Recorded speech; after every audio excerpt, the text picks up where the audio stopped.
In the silent friction between a broken legacy and a brilliant mind, a single drop of water becomes a mirror for the soul.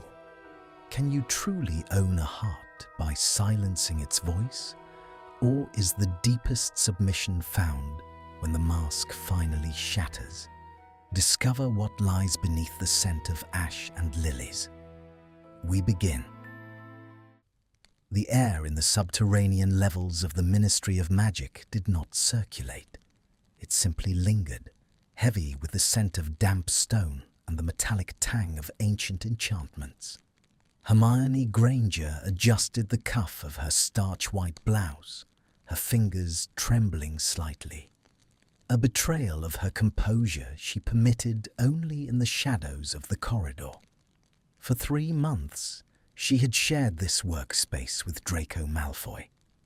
For 3 months, they had existed in a state of atmospheric pressure so dense it felt as though the very oxygen had been replaced by unsaid words and bitter memories. She pushed open the heavy oak door to their shared laboratory.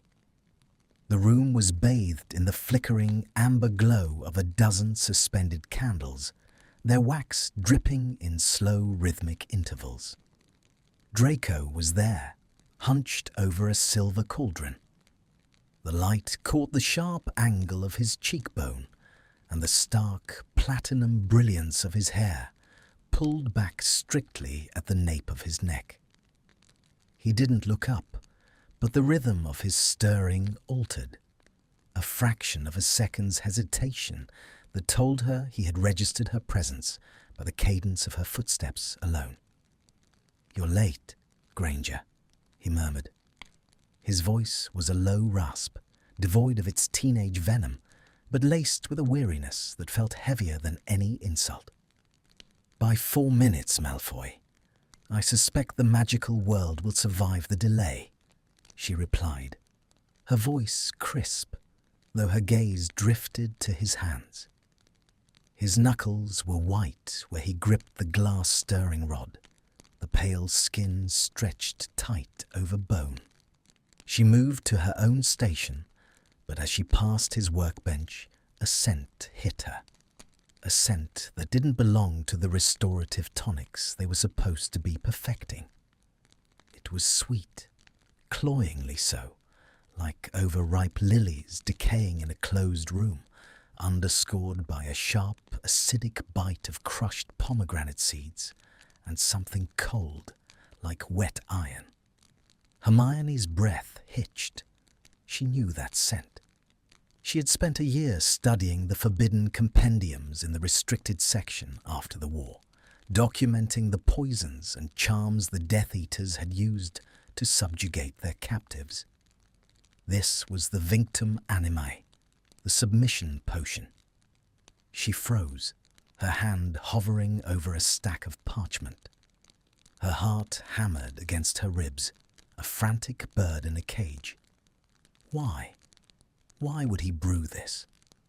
Was the reformed aristocrat, the man who had spent 8 years rebuilding a reputation out of the ash of his family name, truly so desperate to reclaim a sense of dominance? Or was it something more sinister? She didn't turn around. She couldn't. Instead, she watched his reflection in the dark glass of a nearby cabinet. He was pouring the shimmering, pearlescent liquid into a small crystal vial. His movements were precise, clinical, but there was a tremor in his fingers that contradicted his outward stillness. He tucked the vial into the inner pocket of his charcoal robes and finally turned to face her. "Is there a problem?" he asked, his grey eyes narrowing. There was a hollow quality to his gaze, a depth of exhaustion that seemed to swallow the candlelight. "No," she lied, her voice steady despite the roar of blood in her ears. "I was just thinking about the properties of the fluxweed we ordered." The day proceeded in a blur of agonizing silence. Hermione worked with mechanical efficiency, but her mind was a whirlwind of calculations. She waited. She watched the way he avoided her eyes, the way he seemed to flinch whenever their robes brushed in the narrow aisle between the benches. The opportunity presented itself during the late afternoon lull. Draco had been summoned to the Department of International Magical Cooperation for a brief consultation. The moment the door clicked shut behind him, Hermione moved. She didn't go for the vial in his coat. He had taken that with him. She went for the dregs in the cauldron. She cast a silent scourgify on a clean goblet and used a pipette to extract the residue. She analyzed the viscosity, the way it clung to the glass like liquid silk. It was perfect, potent. Her first instinct was to go to Robards, to the auras, to destroy him. But as she looked at the empty stool where he sat every day, hunched over as if carrying the weight of the entire manor on his shoulders, a different, more dangerous curiosity took hold. If she exposed him now, she would never know why. And the why felt more important than the crime itself.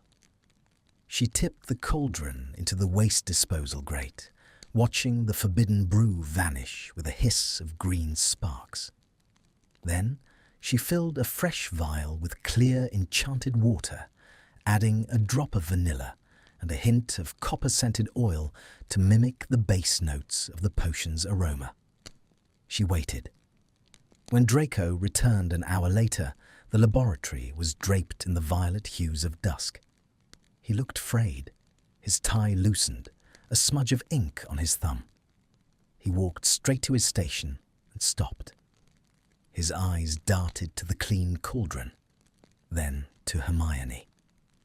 She was standing by the window, silhouetted against the dying light.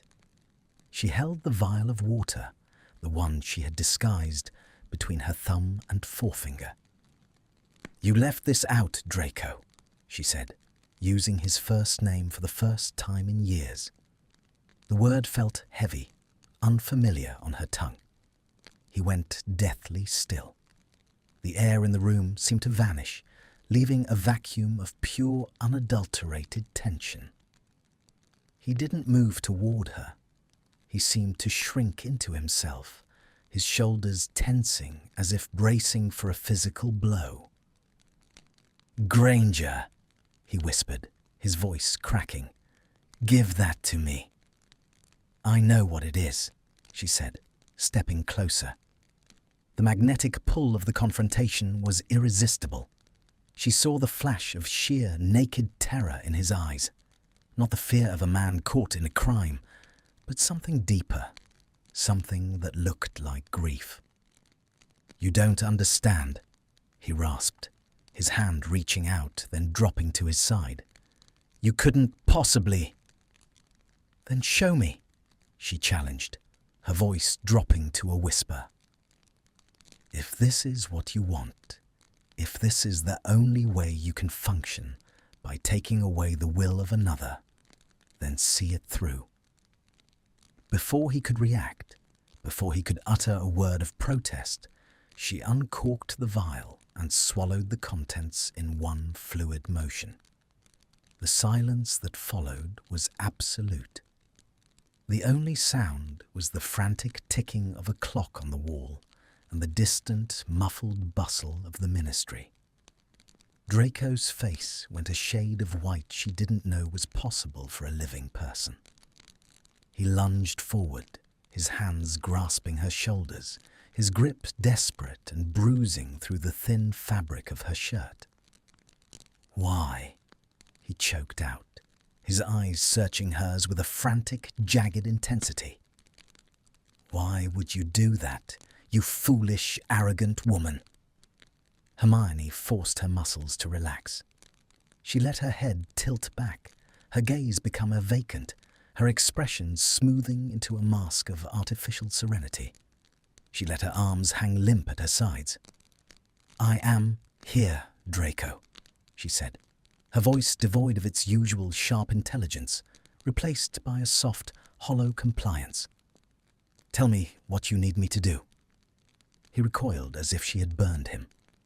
His hands flew back, and he stumbled into his workbench, knocking over a tray of glass files that shattered against the floor with the sound of 1,000 breaking hearts.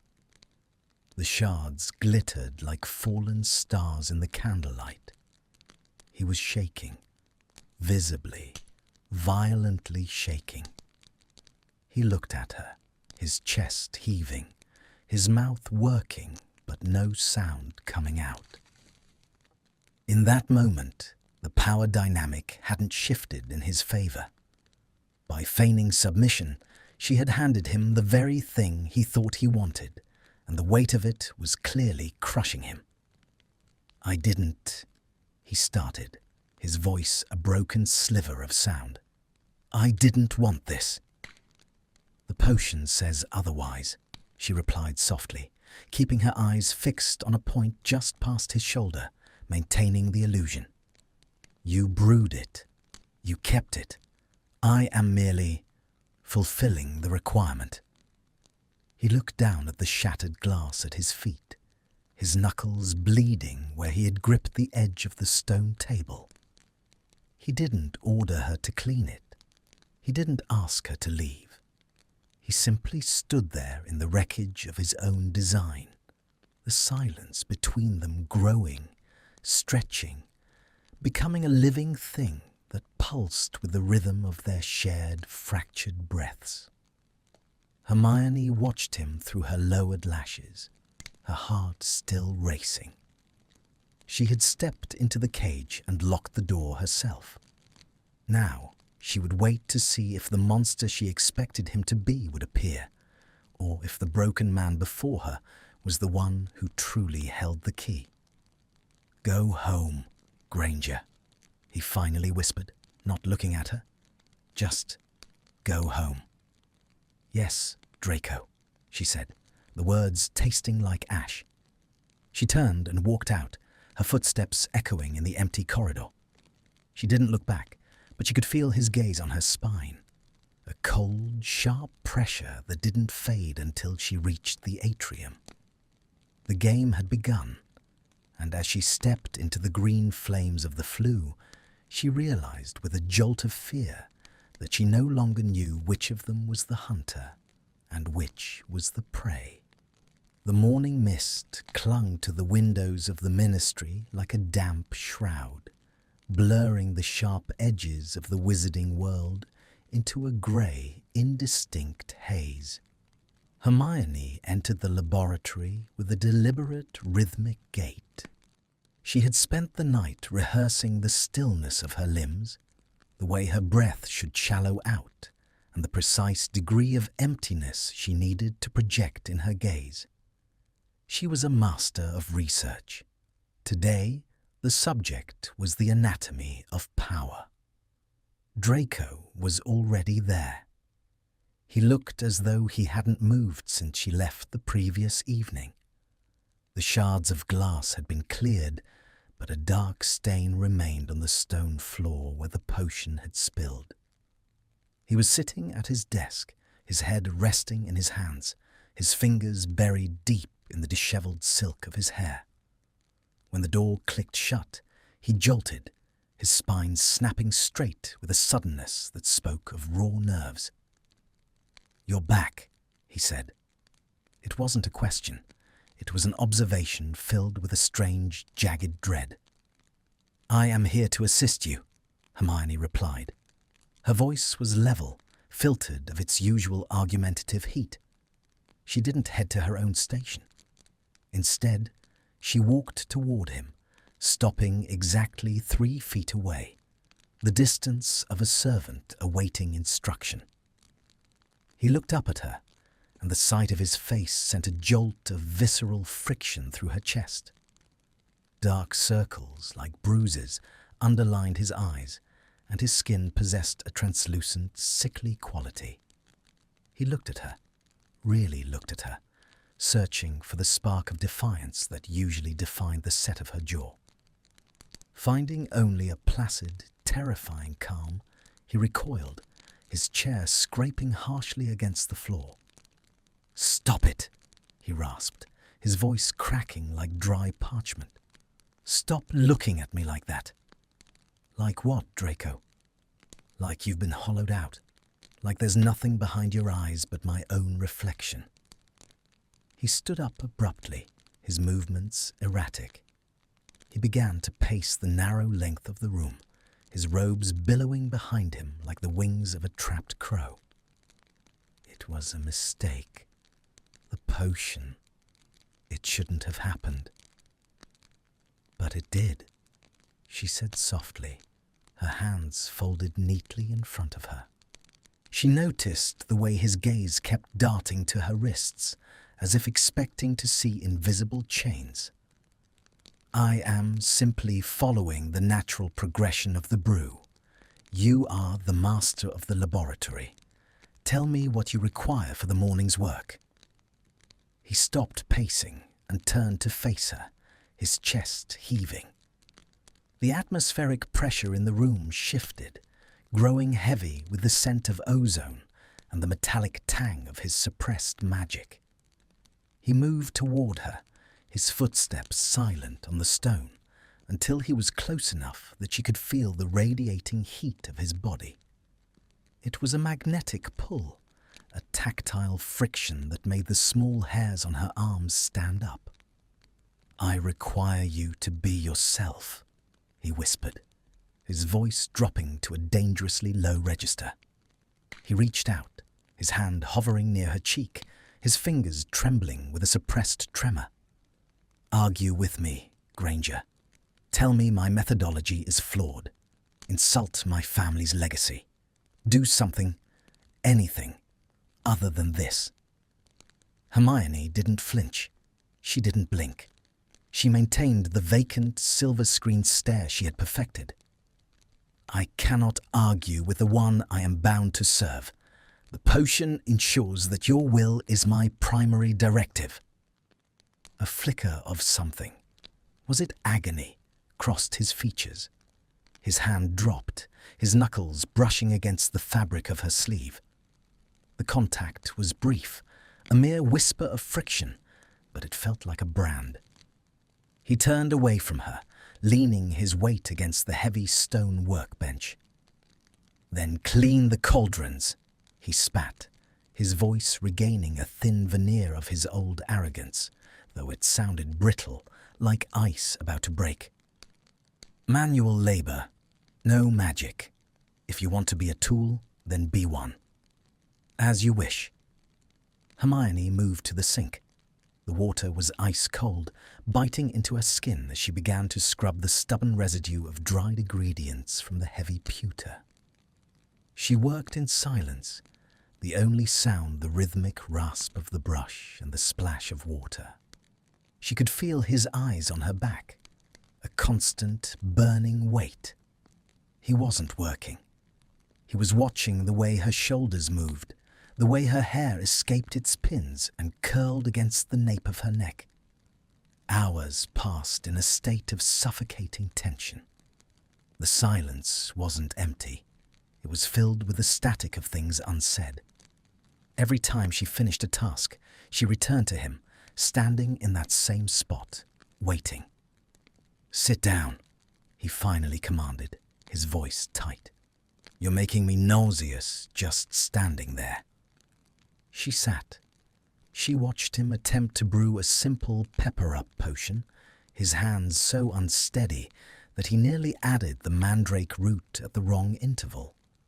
Usually she would have corrected him with a sharp, "Honestly, Malfoy, have you forgotten basic Year 3 principles?"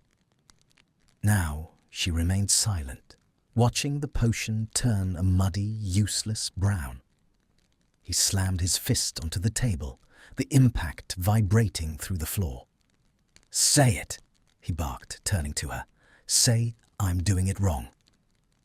"Your technique is your own, Draco," she said, her voice a soothing, artificial balm. "I have no desire to correct you." He let out a sound that was half laugh, half sob. He strode over to her, grabbing the arms of her chair and leaning down until their faces were inches apart. The scent of him, expensive cologne, old books, and a hint of something bitter swirled around her. She could see the fine lines of exhaustion around his mouth, the way his pupils were blown wide with a mixture of fury and despair. "You are a liar," he hissed, his breath hot against her skin. Even under the influence of the victim, the real Hermione Granger would be fighting this. She would be clawing at the edges of her own mind to find a way out. "Why aren't you fighting?" Hermione felt a crack in her own resolve. The intensity of his gaze was a physical weight, a magnetic force trying to pull the truth from her lungs. She felt the sudden, frantic need to straighten her cuffs, to find some small mechanical action to ground her. Instead, she forced herself to remain still. "Perhaps there is nothing left to fight for," she whispered, a truth hidden within the lie. The air between them fractured. For a heartbeat, the mask of the aristocratic Malfoy vanished, leaving behind a man who looked utterly, hopelessly broken. His gaze dropped to her lips, and for one terrifying electric second, she thought he would kiss her, not out of love, but out of a desperate need to find some spark of the woman he knew was buried beneath the ice. Then the cold returned. He straightened up, his face hardening into a mask of silver indifference. He stepped back, the distance between them feeling like an insurmountable chasm. "I have a meeting with the minister's undersecretary," he said, his voice flat. "You will stay here. You will not leave this room until I return. You will organize the ingredient cabinets by molecular weight. Do you understand?" "I understand," she replied. He turned on his heel and vanished through the door, the click of the lock echoing like a gunshot in the quiet lab. Left alone, Hermione didn't immediately move to the cabinets. She stood and walked to the spot where he had been standing. She touched the cold stone of the workbench, her fingers tracing the indentations his rings had left in the wood. The guilt she saw in him was a living thing. It wasn't just about the potion. It was about the years of interference, the friction of their lives constantly rubbing against one another until the sparks became a fire neither of them knew how to extinguish. He didn't want a slave. He wanted what? Forgiveness? A witness to his suffering? She began the task he had set her movements precise and graceful. She handled the delicate crystal jars with a reverence that felt like a prayer. Every bottle she moved, every label she straightened, was a step deeper into his world. She found jars of rare ingredients he had surely purchased on the black market, things meant for healing, for mending shattered nerves, for silencing the screams of a haunted mind. As the afternoon light began to fail, she found a small, unmarked vial hidden behind a tin of dried nettles. She uncorked it cautiously. It wasn't a potion. It was a memory, a swirl of silvery blue mist that danced in the dim light.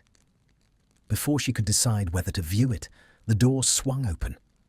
Draco stood there, his hair wind-blown, his robes damp from the rain that had begun to fall outside. He saw the vial in her hand, and a look of such visceral, raw vulnerability crossed his face that she almost dropped it. "Put that back," he said, his voice a low, dangerous warning. "What is it?" she asked, her role as the submissive assistant momentarily forgotten in the face of her natural curiosity. "It is none of your concern," he said, crossing the room in 3 long strides. He snatched the vial from her hand, his fingers biting into her skin as he did so. He didn't let go. He held her wrist, the pulse thrumming beneath his thumb like a trapped bird. They stood there in the shadows, the only sound the rain drumming against the high, narrow windows. The bite of his silver ring against her skin was cold, but his palm was burning hot. The tension between them was no longer just about the potion. It was about the 8 years of silence that had built up between them, a wall of glass that was finally starting to shatter. "You look at me, and you see a monster," he whispered, his eyes fixed on their joined hands. "You think I want to own you. You think this is about power. Then tell me what it's about, Draco," she urged, her voice soft, the artificial hollowness beginning to fray at the edges. He looked up, and for a moment, the distance between them vanished. He looked at her not as a rival, or a project, or a servant, but as the only person in the world who might actually understand the depth of his ruin. "It's about silence," he said, his voice trembling. "It's about making the world stop screaming for just 1 hour. And I thought if you were quiet, the rest of the world would be too." He let go of her wrist so suddenly she stumbled. He turned his back to her, his shoulders hunched as if expecting a blow. "Get out," he said, his voice a hollow echo of its former self. "Go home, Hermione. The potion, it will wear off in time. Just go." She looked at his retreating back, the silhouette of a man drowning in a sea of his own making. She could have told him then. She could have told him the potion was nothing but water, that her submission was a choice, a mask. But as she watched him, she realized that the truth would be a different kind of weapon, one he wasn't ready to face. "I will see you tomorrow, Draco," she said quietly. She walked out into the rain, the cold water soaking through her clothes in seconds. She felt every drop, every chill, every throb of her pulse. She was playing a dangerous game, one where the lines of her own identity were beginning to blur with the role she had assumed. She was supposed to be the one in control, the one uncovering his secrets. But as she looked back at the glowing window of the laboratory, she realized with a sinking heart that she wasn't just watching his fall. She was falling with him. The following morning, the ministry corridors felt narrower, as if the very walls were leaning in to eavesdrop on the secrets carried within. Hermione walked with a measured, gliding pace, her spine held with a rigid grace that felt increasingly like a corset. She had spent the night staring at the ceiling of her flat, the silence of her own home feeling like a deafening roar compared to the heavy, charged quiet of the laboratory. She was beginning to understand the architecture of Draco's isolation. It was a prison built of high expectations and the cold, unyielding stones of a name that acted more like a brand than a legacy. When she entered the lab, the scent of ozone was so thick, it felt as though a lightning strike had been captured and bottled within the room. Draco was not at his desk. He was standing by the large arched window, his forehead pressed against the cold glass. The morning light was grey and unforgiving, highlighting the sharp, almost skeletal line of his jaw. He didn't turn when she entered.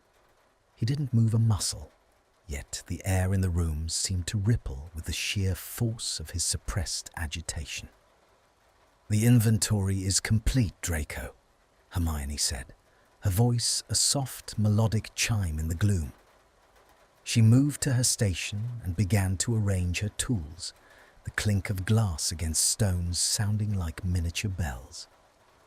"The molecular weights are recorded. Shall I begin the distillation of the moonstone essence?" He let out a sharp, jagged breath that fogged the glass in front of him. "Why "Are you still here?" he asked, his voice barely a whisper, yet it carried an edge that could cut silk. "The orders were for yesterday. You are no longer bound by the immediate command of that lapse in judgment. The effects of such a potent brew do not vanish with the setting sun," Hermione lied, her heart performing a frantic, rhythmic dance against her ribs. She kept her eyes lowered, focusing on the way the light caught the silver scales of a lacewing fly. "I am still under your direction. Until the influence wanes, I am yours to command." Draco turned then, and the look on his face was a visceral alignment of fury and exhaustion. He crossed the room with a predator's stride, his robes snapping like a whip. He stopped inches from her, his presence an overwhelming atmospheric pressure. He smelled of bitter almonds and the sharp, clean scent of a winter forest. He reached out, his hand hovering over hers, the proximity creating a tactile friction that made her breath hitch. "I am not your master, Granger," he hissed, his grey eyes searching hers for a spark, a flicker, a single grain of the fire he'd spent years trying to extinguish and now found himself desperately craving. "I am a coward who sought a moment's peace at the expense of your autonomy. Do you understand that? I stole your will because I couldn't bear the weight of your judgment." "Judgment is a burden for the one who judges," she replied, her voice remaining placid, an artificial lake of calm. "In this state, I feel no burden, only the clarity of purpose. What is your will?" He groaned, a sound of pure, unadulterated torment. He gripped the edge of her workbench, his knuckles whitening as he leaned in closer. The space between them was charged with a magnetic pull so strong it felt physical. Hermione could see the individual lashes of his eyes, the slight tremor in his bottom lip, the way his pulse throbbed in the hollow of his throat. She wanted to reach out and touch that pulse, to feel the life force he was so desperately trying to smother. "My will," he said, his voice dropping to a rasping growl, "is for you to hate me. I want you to scream at me. I want you to take that heavy brass scale and throw it at my head. I want the witch who fought a war to come back and tell me that I am nothing but a stain on the floor of this ministry." "I cannot do that," she said softly. "I can only offer you what you asked for." He recoiled as if she had slapped him. He began to pace again, a frantic, caged movement. "It wasn't supposed to be like this. I thought if you were quiet, I could think. I thought I could find a way to fix what's broken in the manor's accounts, in the family vaults, in my own damn head. But your silence is louder than your voice ever was. It's a vacuum, Granger. It's pulling the air out of my lungs." He stopped abruptly at the far end of the room, his back to her. The silence stretched, becoming a living thing, a thick, suffocating blanket. Hermione watched the rise and fall of his shoulders. She saw the way his hand went to his pocket, fingers brushing the vial she had replaced with water. He didn't know. He truly believed he had shattered her. The guilt was a physical weight on him, a mountain he was trying to climb with broken limbs. "Come here," he commanded, his voice suddenly cold, regaining that brittle, aristocratic shell. Hermione rose and walked to him. She stood behind him, waiting. The back of his neck looked vulnerable, the pale skin marked by a small, dark mole just above his collar. "I need to check the stability of the brew," he said, still not looking at her. "I need to know how deep the roots have gone. Sit." He pointed to a high, velvet-backed chair in the corner of the room, one usually reserved for dignitaries. Hermione sat, her hands resting motionless on her lap. Draco moved toward her, his movements slow, deliberate, like a man approaching a wounded animal. He knelt before her, his height still putting him nearly eye to eye with her. He reached out and took her chin in his hand. His touch was cold, the bite of his silver ring pressing into her skin, but there was an underlying heat, a desperate vitality that belied his icy exterior. He tilted her head back, searching her eyes. "Look at me," he whispered. She obeyed. She looked into the storm-grey depths of his irises.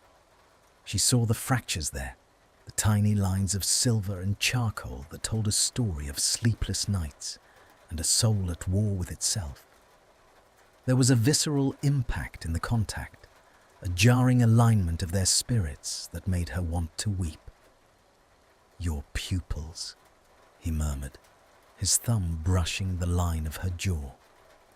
"They should be dilated. They should be fixed." He leaned closer, his breath fanning across her lips. The tension was an unbearable cord, stretched to the point of snapping. Hermione felt a sudden, frantic urge to close the distance, to press her mouth to his and drown out the lie with a truth neither of them was ready for. Her fingers twitched in her lap, a microscopic movement that didn't escape his notice. "You're fighting it," he whispered, a sudden flash of hope, or perhaps terror, igniting in his gaze. "Somewhere in there, you're still there." "I am here," she said, her voice a hollow echo. "No," he growled, his grip on her chin tightening slightly, not enough to hurt, but enough to demand. "You are a ghost, and I am the one who killed you." He let go of her and stood up, turning away to hide the way his hands were shaking. He walked to the window and threw it open. The cold, damp air of London rushed in, swirling the candle flames and scattering parchment across the floor. The scent of rain and wet earth flooded the sterile laboratory, a sudden intrusion of the real world into their artificial bubble. "I have to go to the archives," he said, his voice flat, drained of emotion. "You will stay here. You will not move from that chair.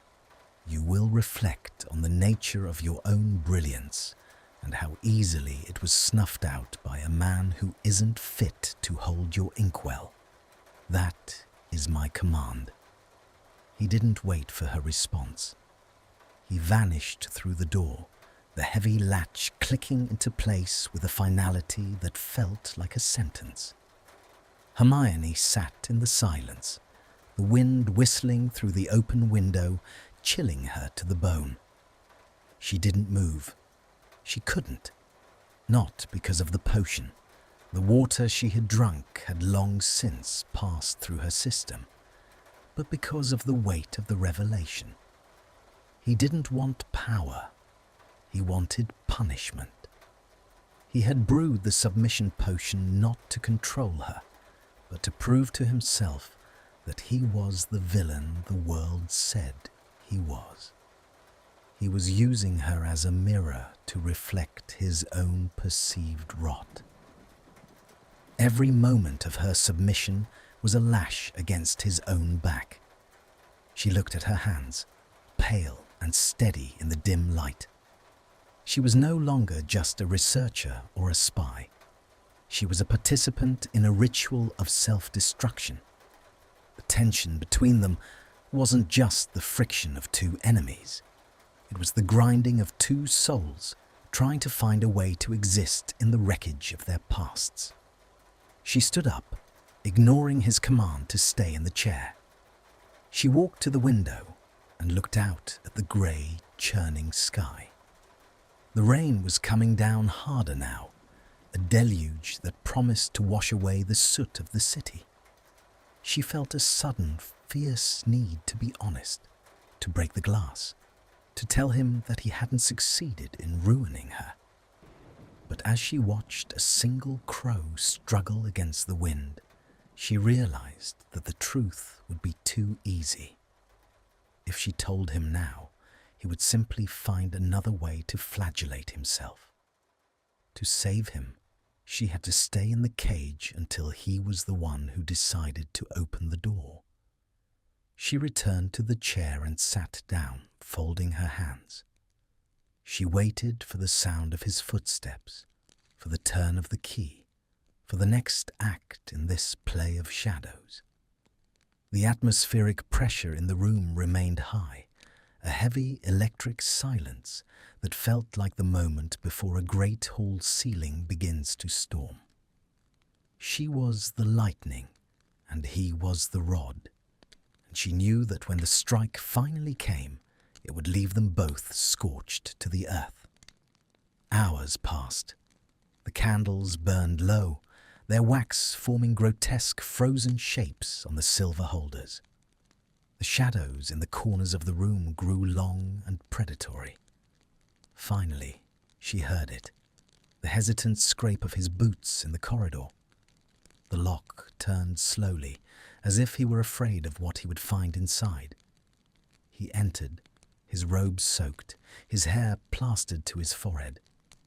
He looked at her, still sitting in the chair, a statue of perfect, terrifying obedience. "You're still here," he whispered, his voice thick with a strange, dark grief. "You told me not to move," she said. He walked toward her, his footsteps heavy and wet. He stopped in front of her, and for the first time, he didn't look away. He looked at her with a raw, bleeding honesty that made the air in the room feel thin. "I can't do this anymore, Hermione," he said, her name sounding like a prayer and a curse. He reached out and touched her hair, his fingers tangling in the damp curls. The tactile friction was electric, a sudden, sharp impact that vibrated through her entire body. He leaned down, his forehead resting against hers, his breath hitching in his chest. "I can't keep being the man who did this to you," he whispered. "I can't." The tension reached its peak, a humming, vibrating frequency that filled the room. Hermione felt the mask slipping, her own breath catching in response to his.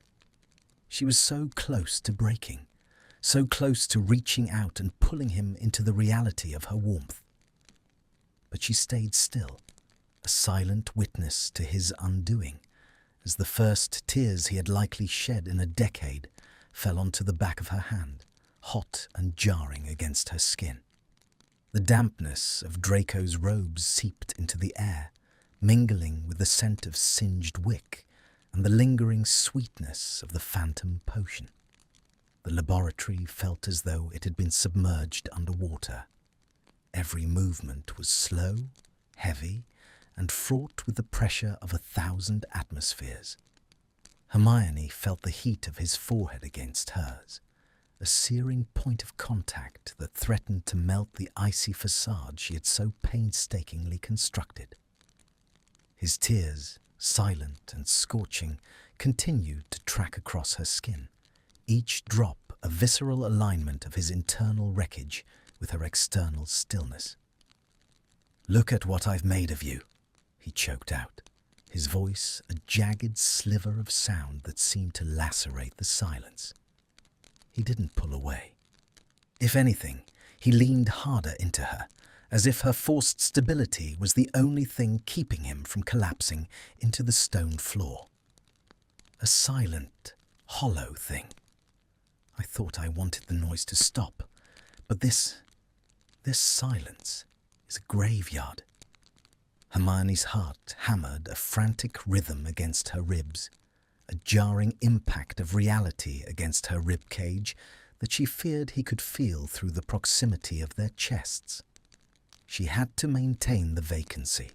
She had to be the mirror. "Does the graveyard not offer the peace you sought, Draco?" she asked, her voice a soft, toneless melody. He flinched as if she had driven a silver needle into his marrow. He pulled back just enough to look into her eyes, his hands coming up to cup her face.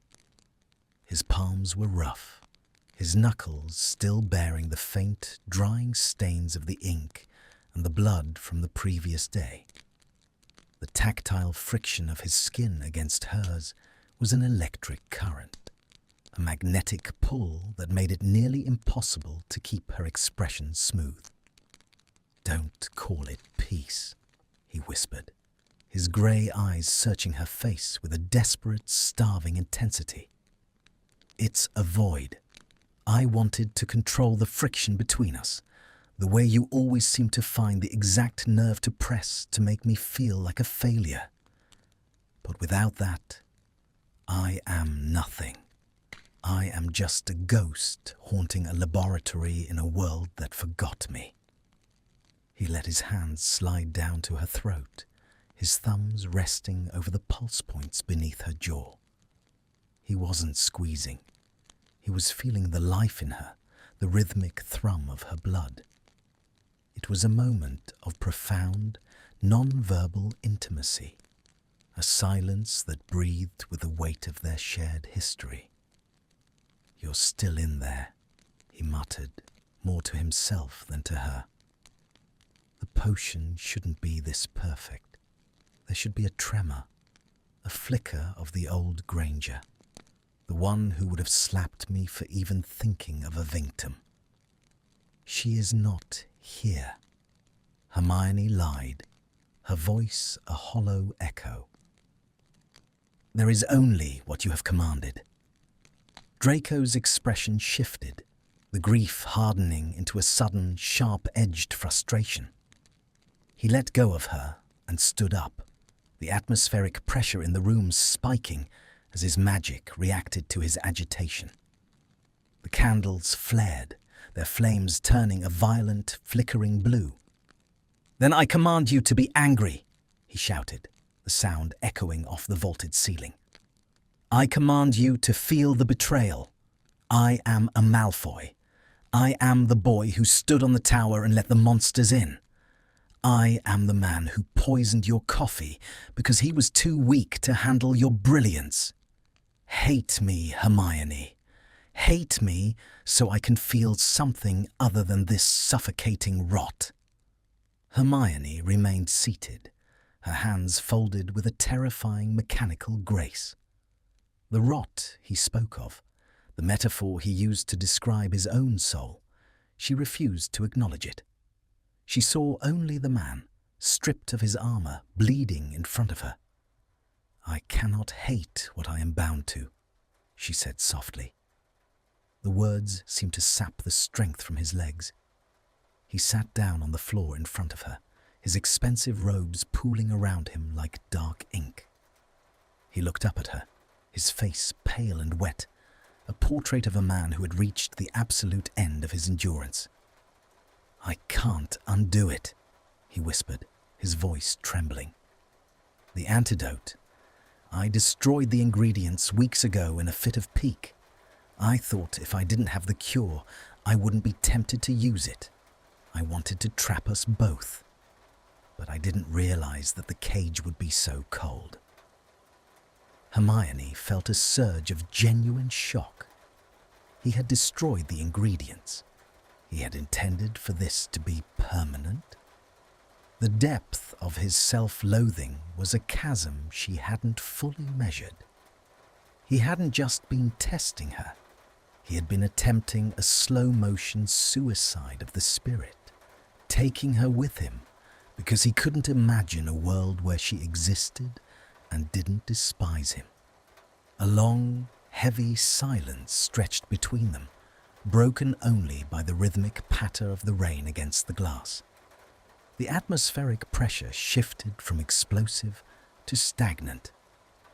"Draco," she said, breaking the silence.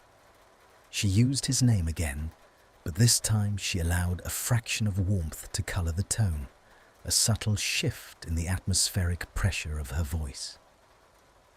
"If you could go back, If you could unmake the vial, would you? He looked at her, his gaze wandering over the features of her face, as if memorizing a map of a lost country. Every second of every day since I first saw that shimmer in the cauldron, I would take the fire. I would take the shouting and the disdain, and the way you look at me like I'm a particularly unpleasant potion stain.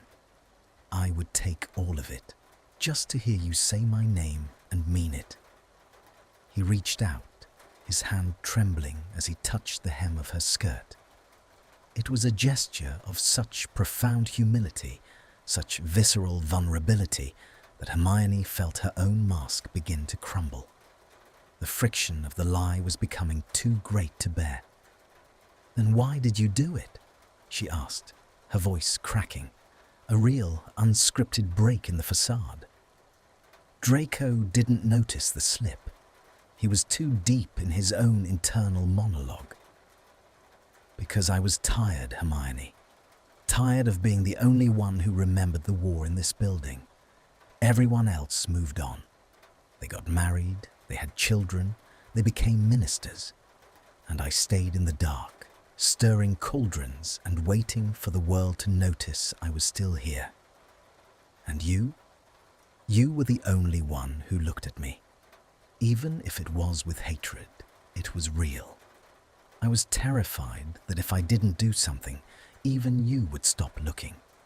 I thought if I made you mine, I wouldn't be invisible anymore." The honesty was a jarring impact, a visceral alignment of his fears with the reality of his actions. Hermione felt a tear of her own escape, a hot, salt-laden traitor that slid down her cheek. Draco saw it. He froze, his hand tightening on the fabric of her skirt. He watched the tear fall, landing on the back of his hand. He stared at it as if it were a drop of liquid gold. "You're crying," he whispered, his voice filled with a sudden, sharp hope. "The potion, it doesn't control your tears." "It controls nothing, Draco," she said, her voice returning to its full resonant strength. She stood up, the chair scraping back. She reached down and took his hands, pulling him up from the floor. He rose like a man in a trance, his eyes never leaving hers. The atmospheric pressure in the room reached a fever pitch, the air vibrating with the truth. "The vial," she said, her voice firm, the brilliant, sharp-tongued Hermione Granger returning in a single breath. "I recognized the scent of the victim the moment I walked in. I poured it out. I drank water, Draco, just enchanted water with a bit of vanilla." The silence that followed was different. It wasn't the silence of the graveyard or the silence of the void. It was the silence of a vacuum before it implodes. Draco's face went through a dizzying series of transformations. Shock, disbelief, a flash of the old Malfoy fury, and then, finally, a devastating, raw realization. He stumbled back, his hands flying to his head. You lied," he gasped, the words coming out in a strangled heap. "You played me. For 3 days, you let me believe I had destroyed you." "I needed to see what was behind the mask, Draco," she said, stepping toward him, her eyes fierce. "I needed to know why a man who has everything would risk it all to enslave a woman he claims to despise. And I found out." "You found out I'm a pathetic, broken mess," he roared, his voice cracking with a mixture of shame and rage. He turned away from her, his knuckles whitening as he gripped the edge of the stone workbench. "You found out I'm exactly the coward you always thought I was. Are you satisfied? Is the research complete?" "No," she said, moving closer until she was standing directly behind him. She didn't touch him, but the tactile friction of her presence was enough to make him shudder. "I found out that you're lonely. I found out that you're haunted. And I found out that you would rather be a villain than be forgotten." "Get out," he whispered, his shoulders shaking. "Get out before I actually do something I'll regret." "You've spent 8 years regretting things, Draco," she said, her voice soft but unyielding. "Don't you think it's time to try something else?" She reached out and laid her hand on his back between his shoulder blades. The contact was a visceral alignment, a grounding force that seemed to pull the static out of his magic. For a moment, he resisted, his muscles tensing under her palm. Then, slowly, agonizingly, he let out a long, shuddering breath and leaned back into her touch. The atmospheric pressure in the room finally broke. The blue flames of the candles settled into a soft, golden glow. The rain outside turned into a gentle mist. "I hate you," he whispered, though there was no venom in the words, only a profound, exhausted tenderness. "I know," she replied, her own voice thick with emotion. "I hate you too." They stood there in the quiet laboratory, the friction of their pasts finally giving way to a tentative, fragile warmth. The game was over, the masks were shattered, and for the first time in 8 years, they were simply two people standing in the dark, trying to figure out how to be whole. But the peace was short-lived. A sharp, rhythmic knocking at the door shattered the moment. "Malfoy, Granger." It was the voice of a senior ministry official. "The minister requires an immediate update on the tonic stability. Open the door." Draco stiffened, his aristocratic mask slamming back into place with a chilling efficiency. He turned to look at Hermione, his eyes flickering with a sudden, sharp dread. "If they know," he started, his voice a low hiss. "They won't," she said, her fingers lingering on his sleeve for a fraction of a second too long before she pulled away to her own station. "The research is perfect, remember? And I am very good at keeping secrets." As Draco moved to unlock the door, the tension between them didn't vanish. It merely changed shape, becoming a hidden cord that bound them together in a way no potion ever could. The play had ended, but the real story was only just beginning. The intrusion of the outside world felt like a physical violation. As the heavy oak door creaked open, the atmospheric pressure of the room shifted instantly, the intimate, raw heat between Draco and Hermione being sucked out by the sterile, impersonal draft of the corridor. Percy Weasley stood in the doorway, his spectacles catching the flickering candlelight, a stack of levitating folders hovering at his shoulder like a swarm of paper insects. He looked between them, his eyes narrowing slightly at Draco's dishevelled appearance and Hermione's flushed cheeks. "The minister has been waiting for the stability reports for the last 20 minutes, Percy stated, his voice a dry, rhythmic staccato that grated against the silence. "Is there an issue with the ventilation? The air in here is peculiar." "The air is perfectly fine, Weasley," Draco snapped, though the bite lacked its usual lethal precision. He adjusted his cuffs, his hands still harbouring a faint tremor that he tried to mask by gripping a piece of parchment. "We were in the middle of a delicate extraction. Interrupting it could have caused a volatile reaction." "I see," Percy replied, clearly seeing nothing. He turned his gaze to Hermione. "And you, Hermione? You seem distracted. Are the results ready?"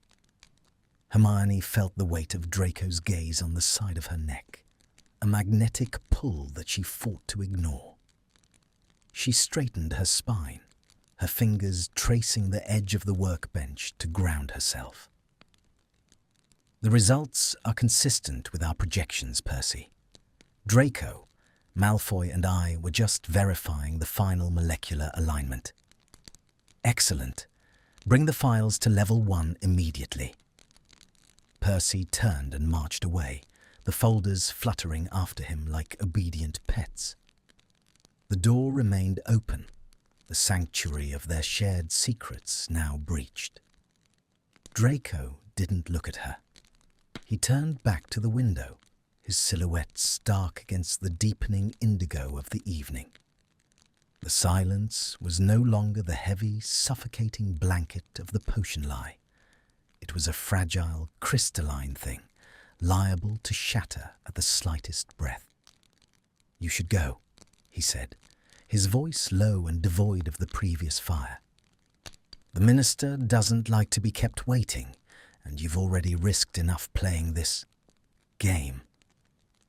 "It wasn't just a game, Draco," Hermione said, her voice soft, but carrying across the distance between them like a physical touch. She moved toward the door, then paused, her hand on the iron latch. "The game only worked because the pieces were already in place. You didn't invent the tension between us. You just gave it a name." She left before he could respond, the sound of her heels echoing through the stone halls. As she ascended to the upper levels, the air grew thinner, more clinical, yet she felt as though she was still carrying the heat of the laboratory on her skin. The meeting with the minister was a blur of technical jargon and polite nods. She moved through the motions with the practiced ease of a war heroine, but her mind was back in the shadows, trapped in the moment Draco had rested his forehead against hers. The following days were marked by a new, more refined friction. The lie of the potion had been stripped away, leaving them raw and exposed. They didn't speak of it. Instead, they communicated through the language of the lab, the sharp clink of a glass dropper, the rhythmic stir of a silver rod, the heavy silence that fell whenever their hands brushed over a shared ingredient. Every touch was a jarring alignment. When Draco handed her a vial of essence, his fingers would linger against hers for a fraction of a second too long, a tactile friction that sent a jolt of static through her system. He was no longer the arrogant boy who spat slurs, nor was he the broken man on the floor. He was something in between, a morally grey figure navigating the wreckage of his own guilt, trying to find a way to look her in the eye without flinching. Hermione found herself watching him more than she studied her charts. She noticed the way he leaned into his work when he was stressed, the way he worried a silver ring on his pinky finger when he thought she wasn't looking. She saw the internal conflicts play out in the set of his shoulders. He was a man caught between the gravity of his past and the terrifying weightlessness of a future he hadn't planned for. On Thursday, the rain returned. A torrential downpour that turned the ministry's enchanted windows into streaks of grey and silver. The laboratory was colder than usual, the dampness creeping into the very marrow of the stones. "The dragon blood base is fluctuating," Draco murmured, his voice cutting through the hum of the cooling fans. He was standing over a cauldron that glowed with a sickly, pulsating violet light. "It's not holding the stasis. The atmospheric pressure from the storm outside is interfering with the charms." Hermione walked over to join him, her robes whispering against the floor. She looked into the brew, then at the way Draco was holding his wand. His knuckles were white, his grip too tight, a sign of the internal pressure he was under. "You're forcing it," she said gently. "You can't command the magic to stay still when your own intent is so turbulent." "Let me." She reached out to take his hand, intending to guide his wand movement, but the moment her skin met his, the violet light in the cauldron flared into a brilliant, blinding white. The air in the room suddenly smelled of ozone and scorched earth. "Granger," Draco started, but the magic was already reacting. A wave of kinetic energy rippled outward from the cauldron, knocking them both backward. Draco reacted with the instincts of a seeker, his arms snaking around her waist to pull her back from the overflowing brew. They tumbled onto the floor, the heavy stone workbench shielding them as the cauldron hissed and spat sparks of failed enchantment. They were tangled together on the cold floor, the silence that followed the explosion ringing in their ears. Hermione was pressed firmly against his chest, her head tucked under his chin. She could hear the frantic, uneven thud of his heart, a visceral rhythm that mirrored her own. The position was one of accidental, overwhelming intimacy. Draco didn't move to pull away. His grip on her waist tightened, his breath coming in short, ragged gasps. The scent of him, smoke, cold rain, and that faint underlying spice, was everywhere. "Are you hurt?" he whispered, his voice vibrating through her entire body. "I'm fine," she breathed, but she didn't move. She couldn't. The magnetic pull was too strong, the atmospheric pressure of the moment pinning her to him. He tilted his head down, his silver eyes dark and clouded with a mixture of fear and something far more dangerous. The friction between them was no longer just about their past or his guilt. It was about the present, about the way her body fit against his, about the silent, screaming need for something more than hatred or forgiveness. "You should get up," he said, yet his hand moved up her spine, his fingers tangling in the hair that had escaped its clip. The touch was a tactile friction that made her shudder. "I'm a disaster, Hermione. Everything I touch breaks or explodes." "I'm not broken," she countered, lifting her head to look at him. "And you didn't break the potion. We did. Together." He looked at her lips, and the world outside the laboratory ceased to exist. There was no ministry, no war, no Malfoy name. Only the heavy electric silence of the room, and the man who held her as if she were the only solid thing in a world of shadows. His hand moved to her cheek, his thumb brushing the line of her jaw with a tenderness that was more painful than any insult. "I spent so long trying to find a way to make you quiet," he whispered, his voice breaking. "And now that I can finally hear you, I realize I've been deaf for a lifetime." He began to lean in, the space between them shrinking until she could feel the heat of his breath on her mouth. It was a slow burn agony, a magnetic pull that felt inevitable. But just as his lips were about to touch hers, the laboratory door swung open once more. What in Merlin's name was that noise? It was the laboratory supervisor, a stern woman with a penchant for strict adherence to safety protocols. Draco and Hermione scrambled apart, the visceral alignment of their bodies severed with a jarring impact. "A minor containment failure, Madam Hooch," Draco said, his voice instantly regaining its cool, detached polish, though his eyes remained wild. He stood up, offering a hand to Hermione, his fingers lingering against her palm as he pulled her to her feet. "Minor?" The supervisor looked at the scorched floor and the smoking cauldron. "Clean this up immediately. And, Malfoy, Try to keep your internal volatility out of your work. As the supervisor left, the tension in the room didn't dissipate. It curdled. The moment of closeness had been shattered, replaced by a stinging awareness of the barriers that still stood between them.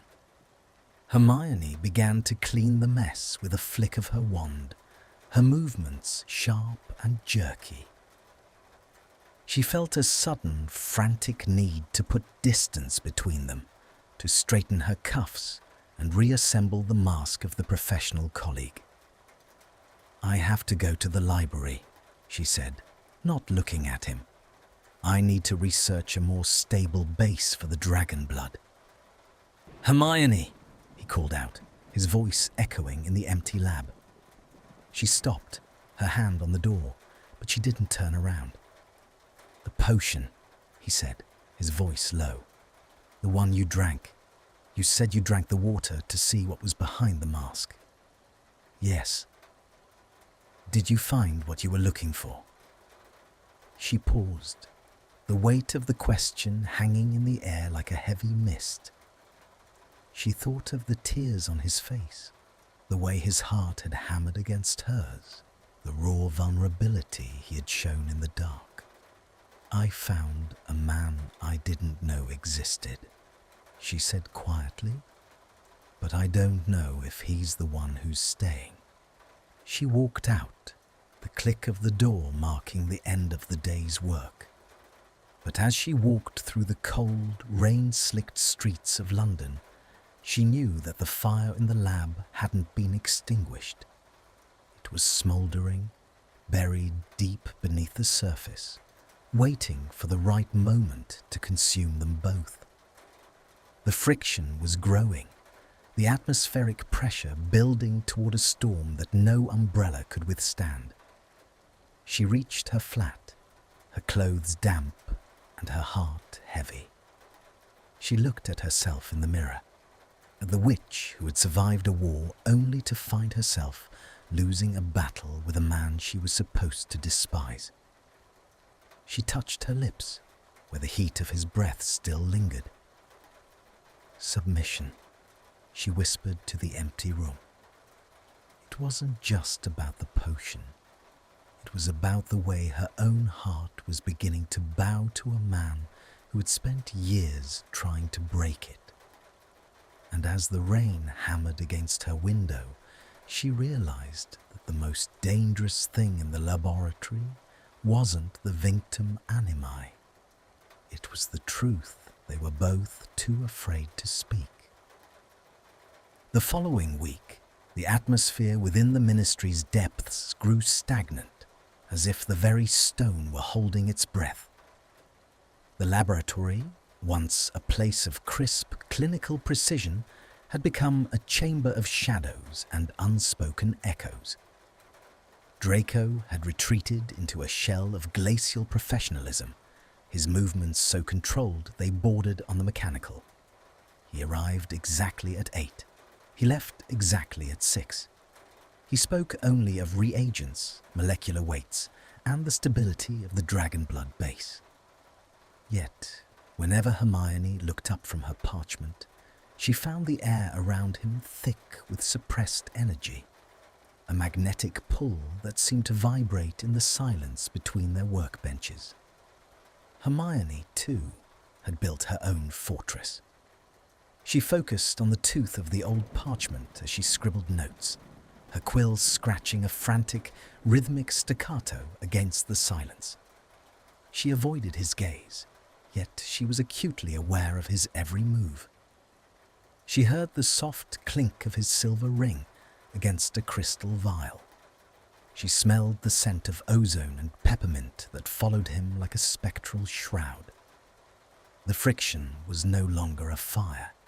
It was a slow, grinding pressure, like tectonic plates shifting in the dark. On Tuesday, the silence was finally punctured by a delivery. A small black box, wrapped in silk ribbon the color of dried blood, appeared on Draco's desk. There was no note. Hermione watched from the corner of her eye as he stared at it, his knuckles whitening as he gripped the edge of the table. He didn't open it.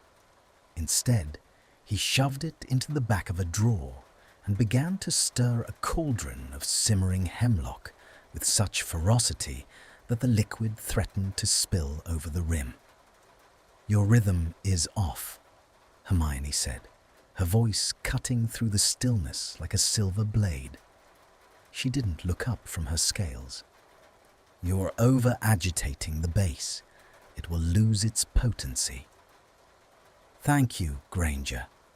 I am well aware of how to stir a potion," he replied, his voice a low rasp that carried a jagged edge of exhaustion. "Then why are you trying to beat it into submission?" The word hung in the air between them, a visceral alignment of the past and the present.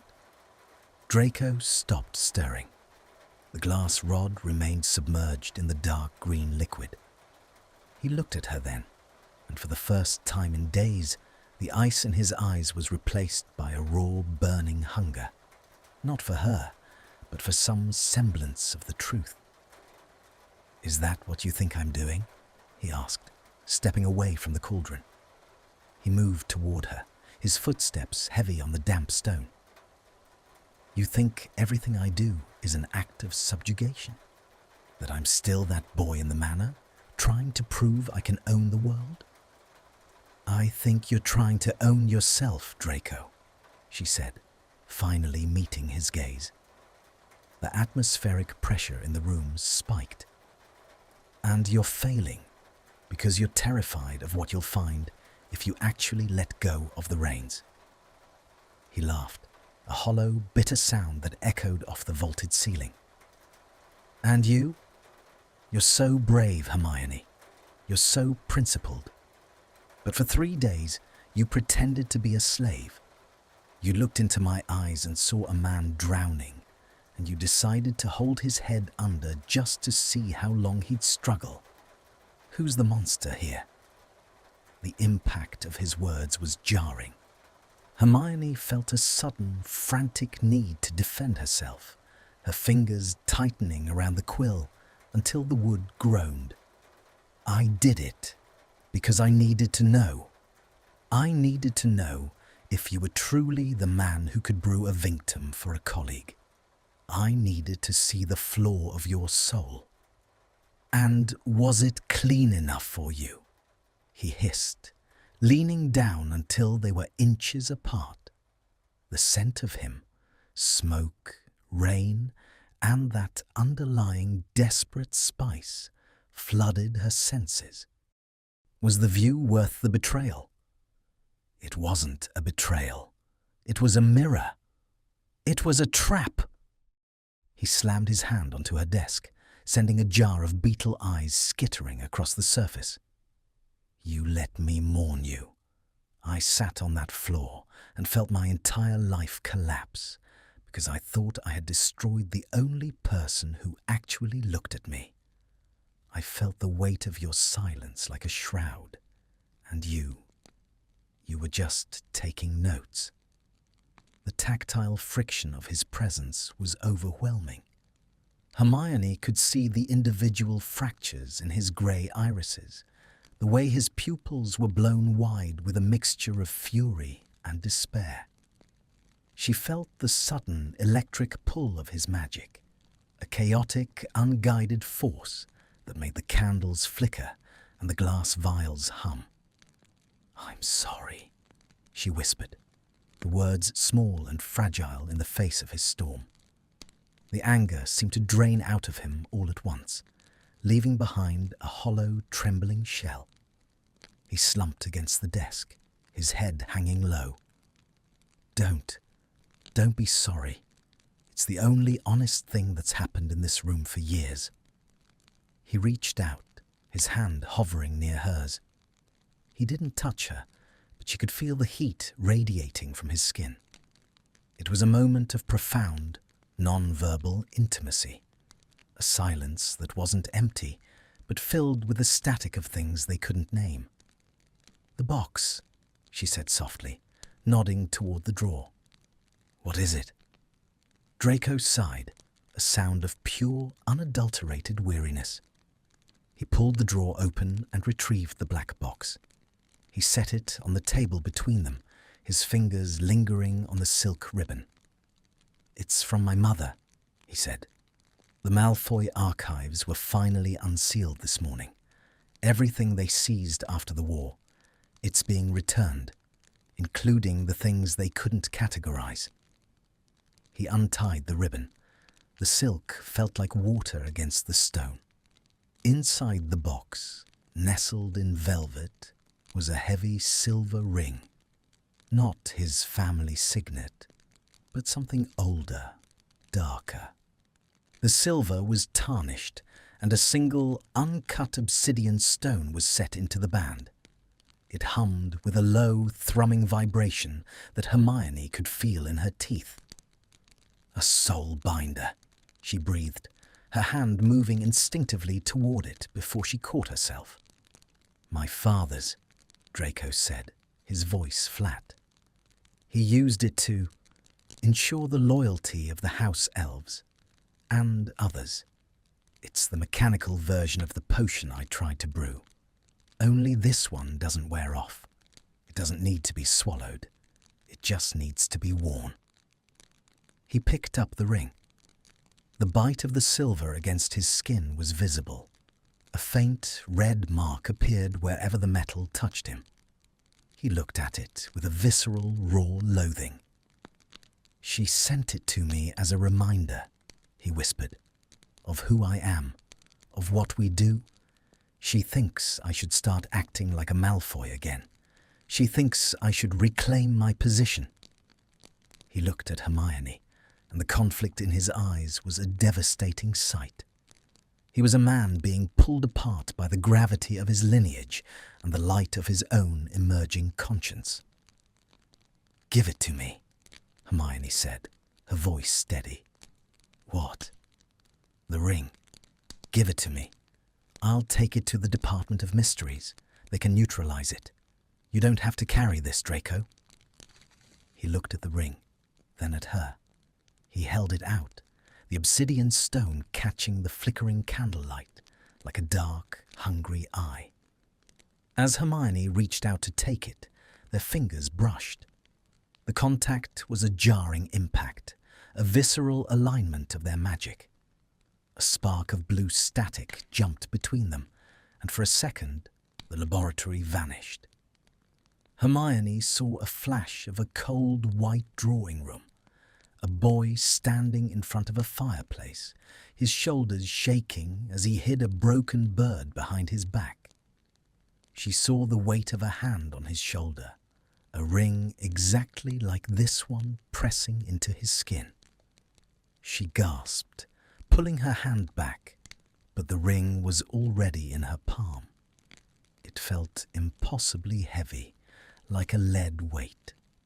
Draco was staring at her, his face pale. "You saw it," he whispered. "The memory in the metal." "I saw you," she replied, her voice trembling. "I saw what they did to you." "It doesn't matter," he said, turning away to hide the way his mouth was working. "It's just a piece of jewelry, a relic of a dead world." "It's not just a relic, it's a shackle."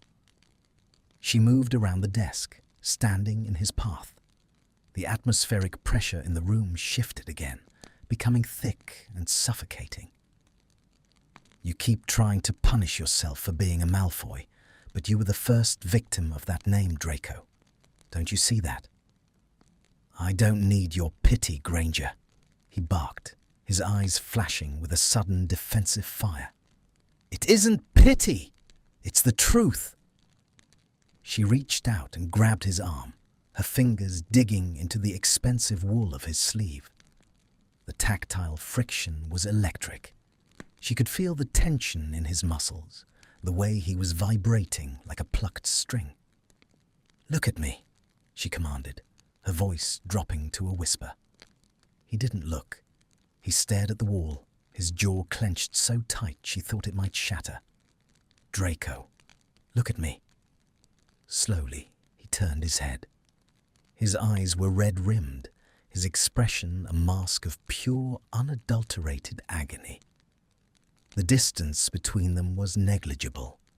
The air was filled with the scent of ozone and the sound of their shared, fractured breaths. "I'm not going to let you go back to that," she said, her thumb brushing the pulse point on his wrist. "I'm not going to let you rot in that manner with your ghosts and your guilt. You're more than this ring. You're more than that potion." "How do you know?" he choked out. "How can you be so sure I'm not just waiting for the right moment to slip that ring on your finger?" "Because you didn't," she said. "You had the potion. You had me in that chair.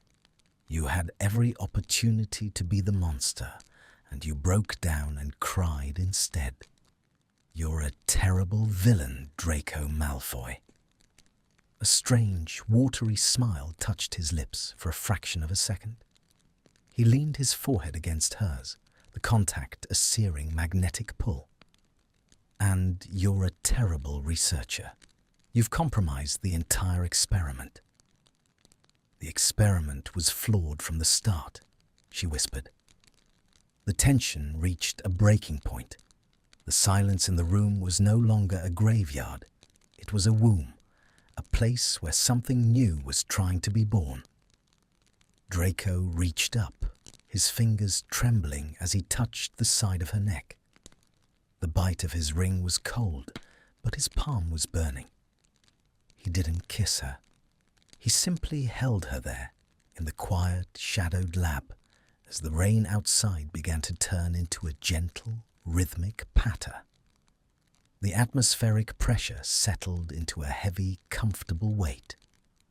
For the first time, the friction between them wasn't a source of pain, but a source of warmth. But as they stood there, a shadow moved across the frosted glass of the laboratory door. A tall, thin figure paused, watching the silhouettes within. The figure didn't knock. It didn't speak. It simply waited, a dark sentinel in the corridor, before turning and vanishing into the gloom. Hermione didn't see the shadow. She only felt the way Draco's heart beat against her own.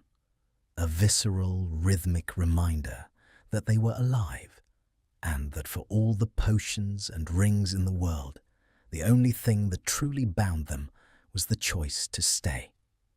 "We should go," Draco whispered, pulling back just enough to look at her. "The archives will be closing soon." "Yes," she said, but she didn't move. She couldn't. The magnetic pull was still too strong. He took the ring from her hand and placed it back in the box. He closed the lid with a definitive click. "I'll take it to the Department of Mysteries tomorrow. With you." "With me," she agreed. As they walked out of the laboratory together, the click of the lock sounded different. Not like a sentence, but like a period at the end of a very long, very painful chapter. The corridors were empty, the air fresh with the scent of the coming night. They didn't hold hands, but the space between them was filled with a new kind of static, a tactile friction that promised a storm of a different kind. But as they reached the atrium, Hermione saw a single black crow perched on the golden fountain. It watched them with an intelligent, mocking gaze before taking flight, its wings beating a slow, heavy rhythm against the silence. The past wasn't finished with them yet. The ring was in the box, and the potion was down the drain, but the shadows of the Malfoy legacy were long, and the world outside the ministry was not as forgiving as the woman walking by Draco's side. The storm was coming, and as the green flames of the flue swallowed them, Hermione realized that the hardest part of the story wasn't the falling. It was the staying standing once the wind began to howl. The Department of Mysteries was a place where sound went to die. As Hermione and Draco descended the final staircase, the atmospheric pressure changed, becoming thin and metallic, as if the air itself were made of silver needles. The circular room with its 12 black doors stood before them, a silent jury. Draco gripped the black box in his coat pocket, his knuckles white, his jaw set in a line of grim determination that spoke of a man marching toward his own execution. "The vault for cursed artifacts is behind the 4th door," Hermione whispered, her voice barely a ripple in the stillness. They moved together, their footsteps swallowed by the dark stone. The tactile friction of the environment was oppressive, a heavy, magical static that made the fine hairs on Hermione's neck stand up. Draco paused before the door, his hand hovering over the handle. He turned to her, and in the dim blue light of the ever-burning torches, his face looked like a marble bust, beautiful, cold, and fractured. "If I go in there," he said, his voice a low vibration, "if I hand this over, there is no reclaiming it. The Malfoy name will be officially listed as in liquidation regarding its magical heritage. I will be the one who finally let the fire go out." "The fire was already burning you alive, Draco," Hermione replied. She reached out, her fingers brushing the sleeve of his robes. The contact was a visceral alignment, a grounding force in the shifting shadows of the department. "You aren't extinguishing a heritage, you're stopping a plague." He looked at her hand, then back to her eyes. The tension between them was no longer a battle of wills, but a shared survival. He nodded once, a sharp, jerky movement, and pushed the door open. The room beyond was filled with rows upon rows of glass cases, each containing an item that pulsed with a dark, rhythmic malevolence. The soulbinder ring felt heavy in the box, a lead weight against Draco's chest. They walked to the back, where a silent, unspeakable waited, their face hidden behind a silver mask. The transaction was devoid of words. Draco placed the box on the counter. The unspeakable opened it, the obsidian stone of the ring catching the light and seeming to swallow it whole. With a flick of a wand, the box was encased in a shimmering golden stasis field.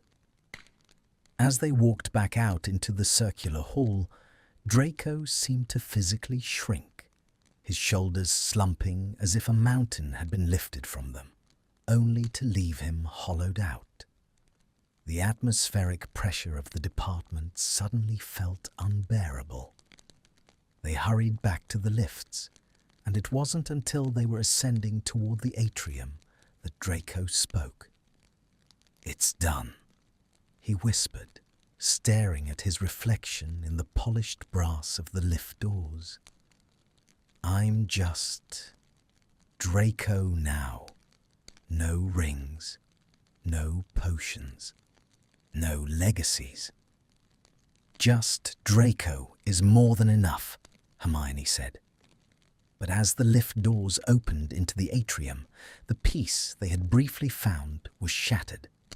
A crowd had gathered near the fountain, their voices a discordant roar of anger and curiosity. In the center of the throng stood Lucius Malfoy's former solicitor, clutching a scroll with the ministry's official seal. "The news travels fast," Draco muttered, his face turning a sickly shade of grey. "Malfoy!" a reporter from the Daily Prophet shouted, shoving a quick quotes quill toward his face. "Is it true?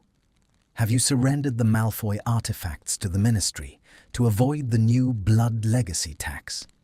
Is this a confession of your family's dark dealings?" The crowd pressed in, a sea of judgmental eyes and pointing fingers. The atmospheric pressure in the atrium became explosive. Draco froze, the old instincts of the hunted animal taking over. He looked for an escape, his eyes darting frantically, but they were surrounded. Hermione felt a surge of protective fury. She stepped in front of him, her wand drawn but held at her side. "This is a private matter of ministry research. Stand back." "Research?" someone sneered. "Or a cover-up for his crimes?" The friction was visceral. The crowd's collective hostility was a physical force, a jarring impact that threatened to knock them off balance. Draco's breathing became shallow, his pulse visible in the frantic throb at his temple.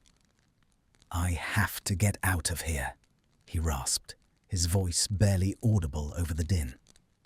Hermione grabbed his hand, openly, defiantly, and pulled him toward the flue. The tactile friction of their joined palms was the only thing holding him together. They dived into the green flames just as a flashbulb went off, the blinding white light the last thing they saw before the world spun away into soot and heat. They tumbled out onto the rug of Hermione's flat. The silence of her living room was a sudden, jarring vacuum. Draco didn't stand up immediately. He stayed on his knees, his head bowed, his breath coming in ragged, shuddering gasps. "Draco," she said, kneeling beside him. "They won't let me leave, Hermione," he choked out, his voice cracking. "I can give away the rings, I can brew the tonics, I can cry on the floor of a lab, and it doesn't matter. To them, I am always the boy in the tower. I am always the monster." "You aren't," she said, her voice fierce. She took his face in her hands, forcing him to look at her.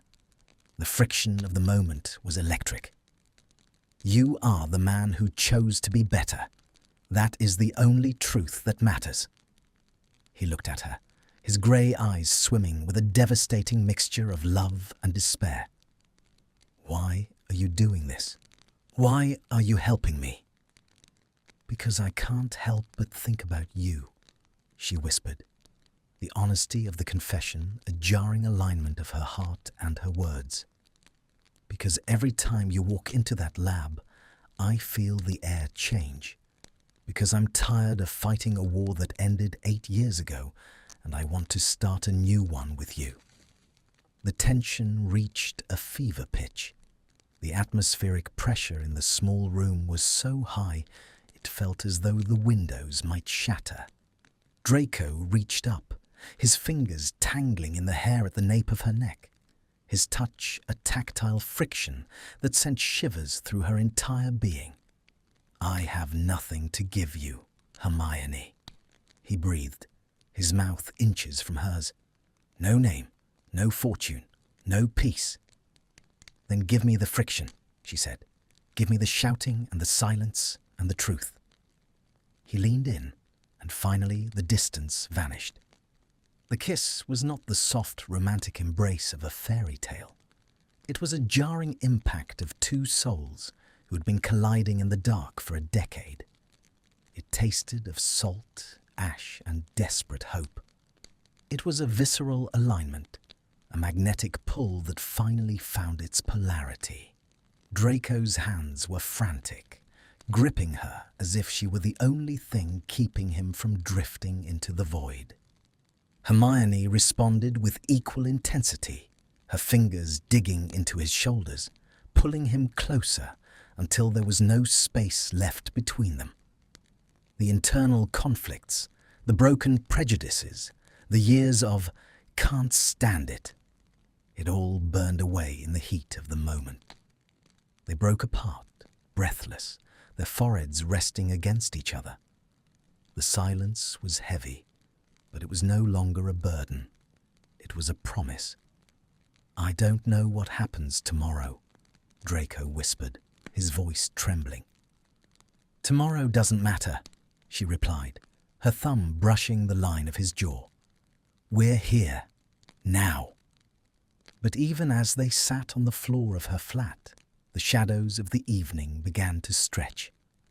Outside, the rain had stopped, but the clouds remained, heavy and grey.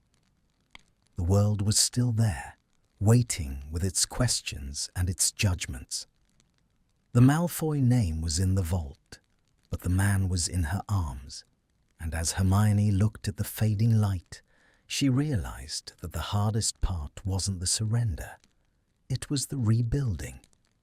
The atmospheric pressure of their new reality was settling in.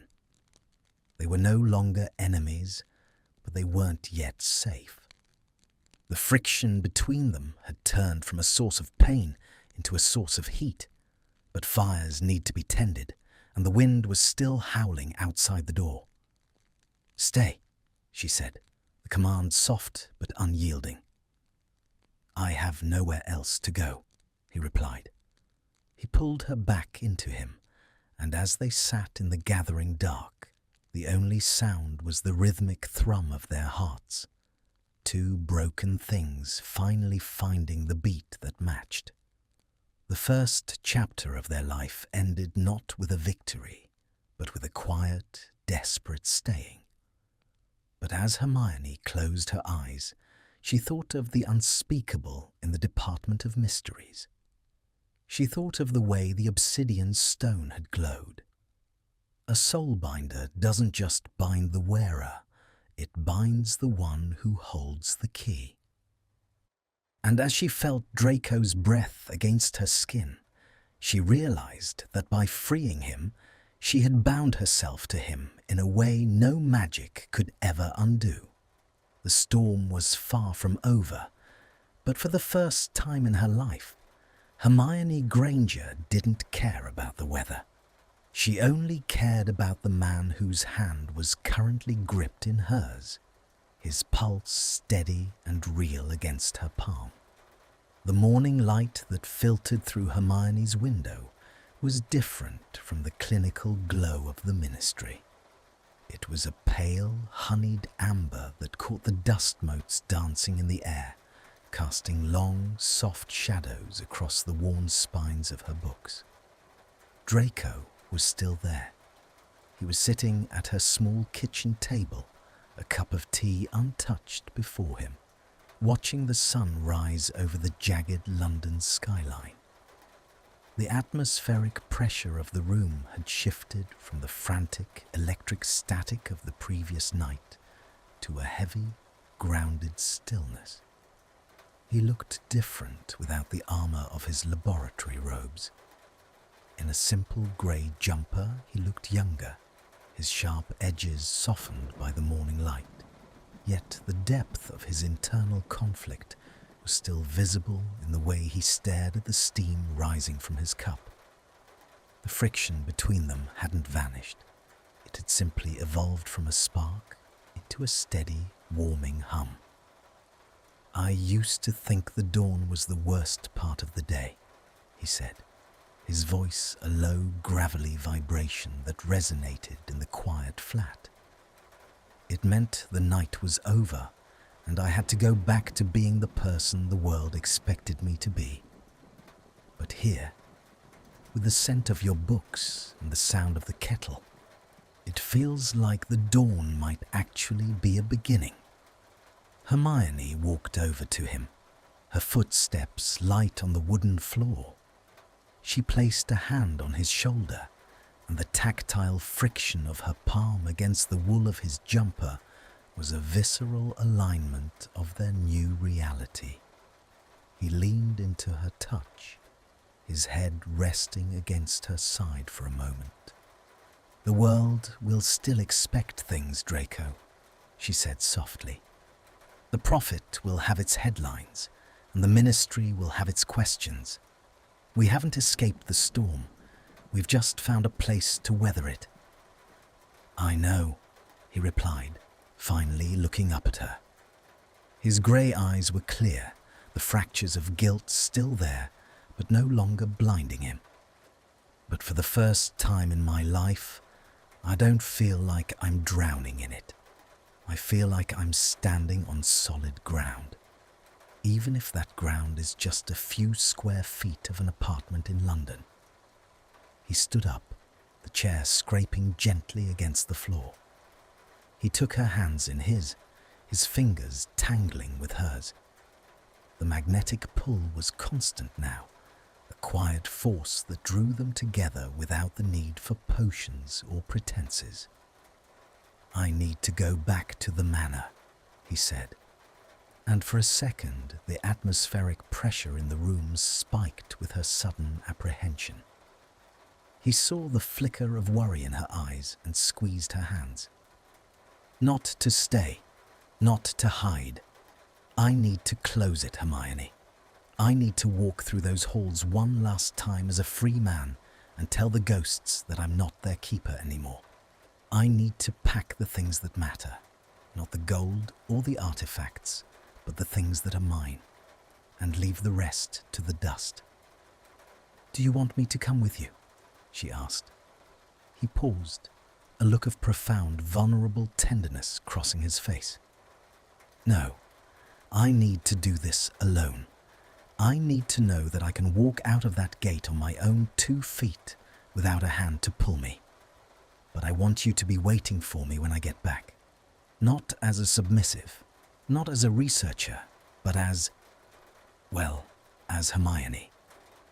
"I'll be here," she promised. The parting was quiet, a lingering look at the door that carried more weight than 1,000 words of goodbye. When the click of the lock finally came, the silence in the flat felt different.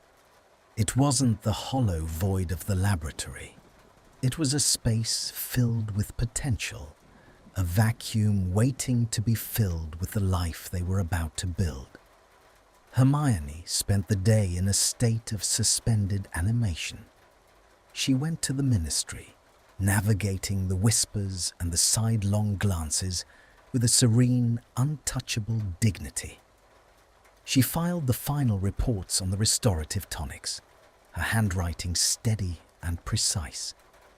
She didn't seek out Percy or the minister. She simply did her work, a woman who had found a secret source of strength that the world couldn't touch. The atmospheric pressure of the ministry felt thin and artificial to her now. She looked at the gold fountain, the bustling crowds, and the grey stone walls, and she saw a stage set that was starting to crumble at the edges. The real world was in the laboratory shadows, in the salt of a tear, and in the heat of a kiss shared on a living room floor. As evening approached, the rain returned, a soft, rhythmic drizzle that washed the soot from the windows.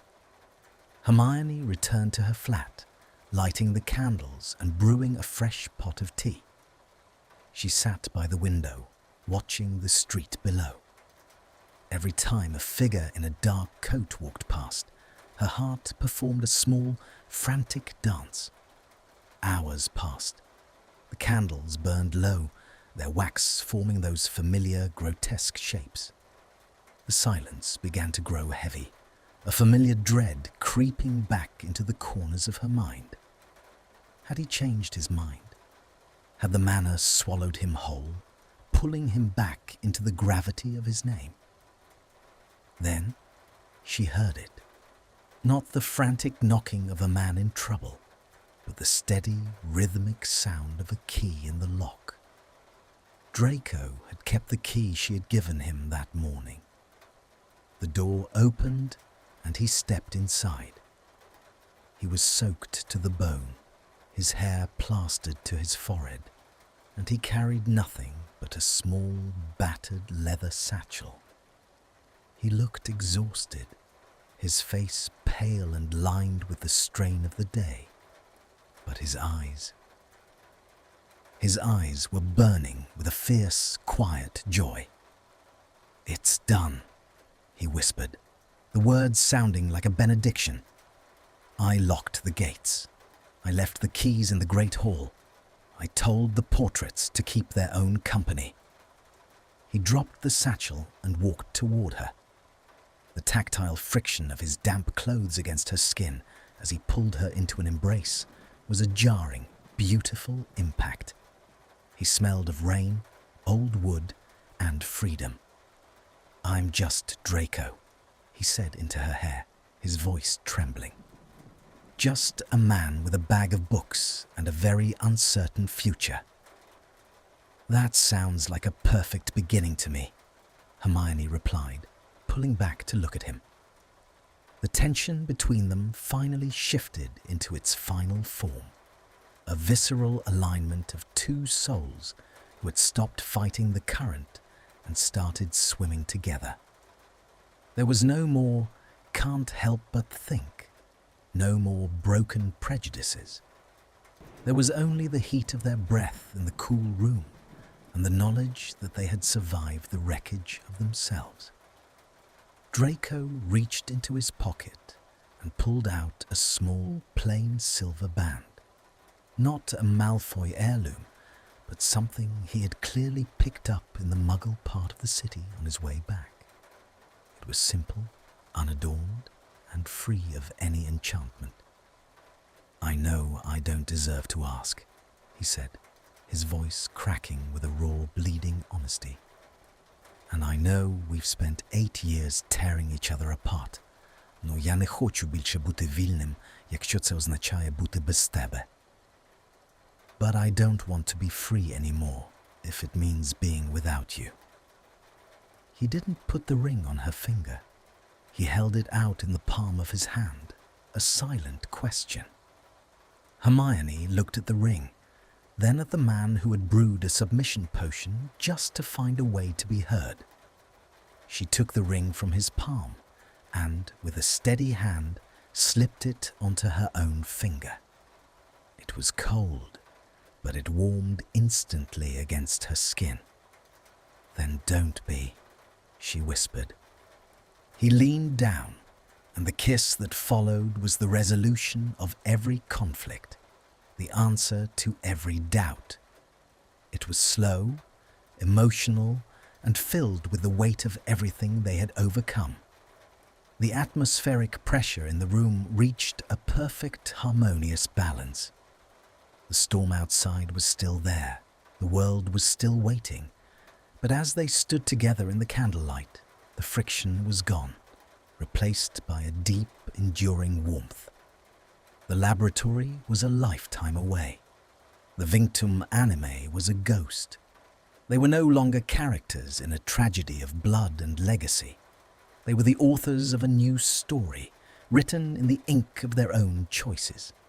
"I love you, Hermione," he murmured against her lips, the words a jagged, beautiful truth he had finally found the courage to speak. "I know," she replied, a smile finally breaking through the seriousness of her face. "And I love you, Draco. Now, let's get you out of these wet clothes before you catch a cold and ruin the first day of the rest of our lives." As they moved toward the warmth of the kitchen, the shadows in the corner of the room seemed to retreat. The fire in the grate crackled, sending a shower of golden sparks upward. The story of the boy who tried to buy silence and the girl who chose to listen had reached its end. And in the quiet, rain-scented night of London, a new kind of magic was just beginning.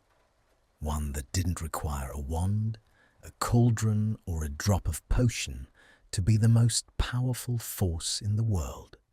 3 years had passed since the heavy oak doors of the Ministry laboratory had clicked shut behind them for the last time. The air in the rolling hills of the Wiltshire countryside was no longer thick with the scent of damp stone and ozone. Instead, it tasted of wild thyme, sun-warmed grass, and the crisp, clean promise of an approaching autumn. Far from the oppressive shadows of Malfoy Manor, which now sat silent and shuttered behind iron gates, a small cottage stood nestled in a valley where the light seemed to linger longer than anywhere else in Britain. Hermione stood in the doorway of the cottage, leaning against the frame. She watched the way the late afternoon sun caught the silver-blonde hair of the man working in the garden below. Draco was hunched over a patch of rare lunar lilies, his sleeves rolled up to his elbows, his hands dark with soil. There was no silver ring biting into his skin anymore, only the plain, unadorned band that matched her own. The atmospheric pressure of his life had settled into something grounded and rhythmic, a visceral alignment with the earth rather than the ghosts of his ancestry. He looked up, sensing her gaze with that uncanny magnetic intuition that had only sharpened over the years. A slow, genuine smile tugged at the corners of his mouth, a look that used to be a rare treasure, but was now the foundation of her daily life. "The soil is too acidic for the moonstone spores, Hermione," he called out, his voice no longer a sharp rasp, but a smooth, resonant baritone. "I told you we should have enriched it with crushed dragon shell. And I told you that the natural acidity of the Wiltshire earth would provide a more robust magical yield," she replied, her voice filled with a playful heat. She walked down the stone path toward him, the tactile friction of the grass against her bare feet a grounding sensation. "Are you questioning my research, Mr. Malfoy?" "Never," he murmured as she reached him. He stood up, wiping his hands on a rag, before reaching out to tuck a stray curl behind her ear. The touch was a tactile friction she never tired of, a steady, warm pulse that reminded her of how far they had come. "I've learned my lesson about questioning your brilliance. It usually ends in my utter defeat and a very long lecture." "As it should," she whispered, leaning into his hand.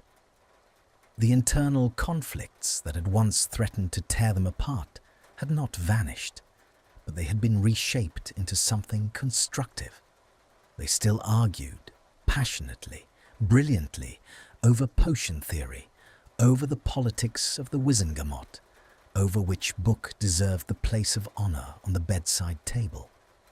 But the friction was no longer a source of pain. It was the spark that kept their world bright. The can't help but think had become a can't imagine life without, a transition that had been slow, arduous, and entirely worth the struggle. They walked back toward the cottage as the sky began to bleed into shades of violet and bruised gold. Inside, the atmosphere was a sanctuary of their own making. The walls were lined with books, some leather-bound and ancient, others with the bright, glossy covers of Muggle novels. A small cauldron sat in the hearth, simmering not with a submission potion, but with a simple, aromatic stew. The scent of wood smoke and savory herbs filled the room, a domestic magic that felt more potent than any charm. Draco moved to the hearth, his movements fluid and relaxed. He was no longer the porcelain fragile man she had found on the floor of the laboratory. He had filled out, the hollows of his cheeks replaced by a healthy glow, his grey eyes no longer reflecting a void, but a life filled with purpose. He worked as a consultant for the Apothecary Association, a role that allowed him to use his genius for healing without the suffocating oversight of the ministry. "I saw a black crow on the fence today," he said quietly, his back to her as he stirred the pot. "It reminded me of that last day in the atrium." Hermione paused, her hand resting on the back of a chair. The memory of the flashbulbs and the screaming crowd was a dull ache, a phantom limb of a past life. "Did it make you want to go back?" He turned around, the firelight casting a warm orange glow across his face. He walked to her, taking her face in his soil-stained hands with a reverence that made her breath catch. "No." It made me realize that the bird was right to fly away. "There's nothing left in that world for me but ghosts, Hermione. Everything I am, Everything I want to be is in this room, within these four walls. The atmospheric pressure in the room shifted, growing heavy with a profound, non-verbal intimacy. Draco leaned down, resting his forehead against hers, a visceral alignment they had shared in their darkest hours and now celebrated in their brightest. "I used to think that being a Malfoy meant being the master of the world," he whispered, his breath fanning across her lips. "I thought power was the only way to silence the fear. But you taught me that the only power worth having is the power to be seen, to be known, and to stay anyway." "You were always worth knowing, Draco," she replied, her heart performing that familiar rhythmic dance. "You just needed someone to hold the light while you looked for yourself." He kissed her then, a deep, slow-burn kiss that tasted of home and the coming autumn. It was the resolution of every doubt they had ever harbored, a silent vow renewed in the quiet of their kitchen. There was no tension here, no barriers of blood or history. There was only the magnetic pull of two souls who had fought through the fire to find the cool, clear water on the other side. As the night deepened, they sat together on the porch, watching the stars emerge over the valley. The Wiltshire hills were silent, the only sound the rhythmic chirp of crickets and the distant lowing of cattle. The atmospheric pressure was perfect, a heavy, comfortable warmth that wrapped around them like a shared cloak. "The submission potion," Draco said suddenly, his voice a low hum in the dark. "Do you ever think about what would have happened if you hadn't recognized it?" Hermione looked at the silver band on her finger, the light of the moon catching the polished metal. "I think we would have found our way here eventually. Maybe the path would have been longer, more jagged. But you were already breaking, Draco. You were already looking for a way out of the dark. I just happened to be the one holding the door." "You were the one who walked through it with me," he corrected, his hand finding hers in the dark. The tactile friction of their palms was a grounding force, a reminder of the choice they made every day to stay standing. Most people would have just locked it from the other side. "I've never been very good at leaving things unfinished," she teased, though her eyes were soft. They sat in silence for a long time, watching the constellations shift in the velvet sky. The world outside their valley was still there. The ministry still churned, the prophets still gossiped, and the name Malfoy still carried the weight of history. But here, in the cradle of the hills, they were just Draco and Hermione. They were a man who had chosen to be better, and a woman who had seen the man beneath the monster. The final shift had occurred long ago, but its effects were constant. The warmth between them was not a flickering candle, but a steady, roaring hearth. They had taken the friction of their enemies to lovers past and used it to forge a bond that was unbreakable. The internal monologues of doubt had been silenced by the external reality of their love. "Tomorrow," Draco whispered, his thumb brushing the back of her hand. "We should plant those winter roses by the gate. I want something white to be the first thing people see when they come to the door." "White for purity?" she asked with a playful nudge. "No," he said, his voice dropping to a tone of absolute raw sincerity. "White for the blank page, for the story we're still writing." Hermione leaned her head on his shoulder, closing her eyes. She could hear the steady, rhythmic beat of his heart. a visceral reminder of the life they had saved, the man he had become, and the love that had turned a forbidden potion into a simple glass of water. The atmospheric pressure was settled, the storm had passed, and as the moon rose high over the valley, casting a silver light over the cottage, Hermione Granger realized that the most beautiful magic wasn't found in a cauldron or a wand. It was found in the quiet, enduring peace of a happy ending. The garden was still, the lunar lilies beginning to glow with their pale ethereal light. The air was cool, the scent of the earth rich and promising. They sat together, two broken pieces that had been mended into a whole, watching the night unfold. There were no more secrets, no more masks, no more lies. There was only the truth of their joined hands and the long, beautiful stretch of the years ahead. As they eventually stood to go inside, Draco paused, looking back at the dark silhouette of the hills. He didn't look with regret or with the fear that had once defined him. He looked with the calm of a man who knew exactly where he belonged. He pulled Hermione closer, his arm around her waist, and together they stepped over the threshold into the light of their home. The door closed with a soft, final click. Not a lock, not a cage, but a simple, quiet closing of a day well lived. The story of Draco and Hermione was no longer a tragedy or a drama.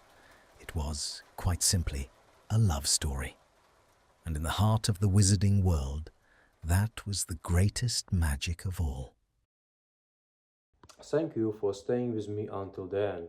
This story is not just about magic or potions, it is about the mask we wear.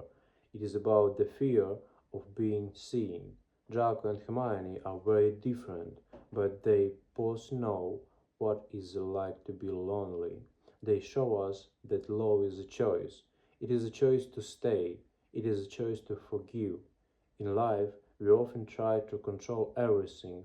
We think power will make us safe, but Draco found out that power is a cage, and Hermione found out that truth is the only way to be free. I hope this story touched your heart. Maybe it reminded you that even broken things can be beautiful. Thank you for listening. Always choose love over fear. Goodbye for now.